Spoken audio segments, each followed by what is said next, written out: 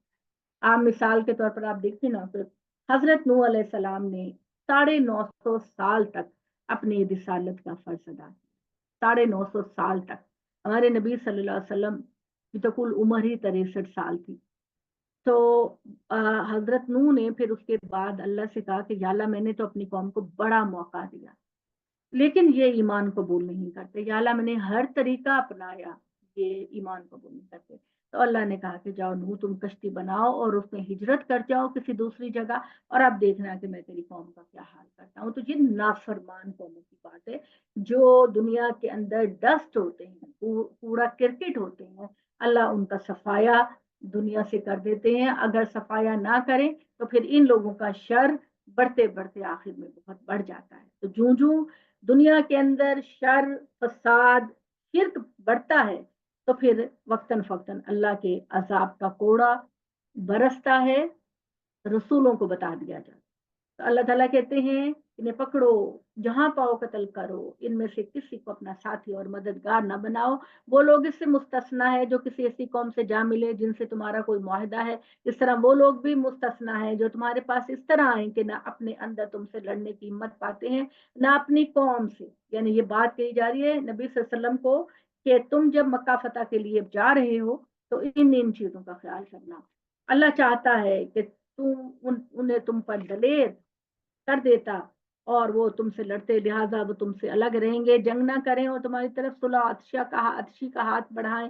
تو اللہ تمہیں بھی ان کے خلاف کسی قدم کی اجازت نہیں دیتا۔ ان کے علاوہ کچھ دوسرے لوگ ہیں، تم انہیں بھی دیکھو گے، جو چاہتے ہیں کہ تم سے بھی امن میں رہیں، اپنی قوم سے بھی امن میں رہیں، مگر جب کسی فتنے کی طرف بلائے جاتے ہیں تو اوندے منہ اس فتنے میں جا دیتے ہیں۔ سو اگر وہ تم سے کنارہ نہ کریں اور تمہاری طرف صلح عطشی کا ہاتھ نہ بڑھائیں اور اپنے ہاتھ نہ روکے تو انہیں بھی پکڑو اور انہیں پاؤ قتل کرو۔ یہ لوگ ہیں جن کے خلاف اے محمد ہم تمہیں کھلا کھلا اختیار دیتے ہیں، لیکن کوئی بے احتیاطی نہیں ہونی چاہیے، اس لیے کہ کسی مسلمان کے لیے جائز نہیں کہ وہ کسی مسلمان کو قتل کرے۔ ایسا نہیں ہے کہ مکہ کے اندر کوئی مسلمان موجود ہے اور تم لڑائی کے لیے جاؤ اور مسلمان کو قتل کر دو، اللہ یہ کہ اس سے غلطی ہو جائے، جو کسی مسلمان کو غلطی سے قتل کرے اس کے ذمے ہے کہ ایک مسلمان کو غلامی سے آزاد کرے اور اس کے گھر والوں کو خون بہا دے، جس کو ہم دیت کہتے ہیں، وہ خون بہا دے۔ یعنی اسلام کے اندر قصاص کا حکم ہے کہ جان اگر کسی کی لی ہے تو جان دینی بھی پڑے گی، یہ قصاص ہے۔ اور اگر کسی کو مار دیا گیا ہے، قتل کر دیا گیا ہے اور اس کی فیملی والے کہتے ہیں کہ ہمیں قصاص نہیں چاہیے، ہمیں دیت چاہیے، تو اس کا مطلب ہے کہ وہ کہہ رہے ہیں کہ ہمیں اس کے بدلے میں آپ پیسے دے دیں تاکہ ہم اپنے گھر کو چلائیں، اللہ یہ کہ وہ دونوں ہی چیزیں معاف کر دے۔ اور اگر مقتول تمہاری کسی دشمن قوم سے تعلق رکھتا ہے مگر مسلمان ہو تو ایک مسلمان کو غلامی سے آزاد کر دینا کافی ہے۔ اور اگر کسی ایسی قوم کا فرد ہے جس کے ساتھ تمہارا معاہدہ ہے تو ان کے وارثوں کو بھی دیت دی جائے۔ پیچھے خون بہا کہا، یہاں پر دیت کا، دونوں ایک ہی چیزیں ہیں۔ اور تم ان کے وارثوں کو بھی دیت دی جائے اور تم ایک مسلمان غلام کو آزاد کرو، پھر جس کے پاس غلام نہ ہو وہ 2 لگاتار مہینے کے روزے، جو کسی مسلمان کو قتل کرے تو انجانے میں تو وہ 2 مہینے کے روزے رکھے۔ یہ اس گناہ کو بخشوانے کا طریقہ ہے اللہ کی طرف سے خاص عنایت کے طور پر۔ اللہ علیم و حکیم ہے، اس شخص کی سزا البتہ جہنم ہے جو کسی مسلمان کو جان بوجھ کر قتل کرے اور وہ اس میں ہمیشہ رہے گا، اس پر اللہ کا غضب اور اس کی لعنت ہے، اور اس لیے کہ اس نے ایک بڑا عذاب تیار کر رکھا ہے۔ ہم نے ابھی تک کتنا پڑھ لیا جی؟ کتنا ہو گیا ہمارا؟ ہم نے نصف پڑھ لیا ہے۔ نصف پڑھا؟ جی جی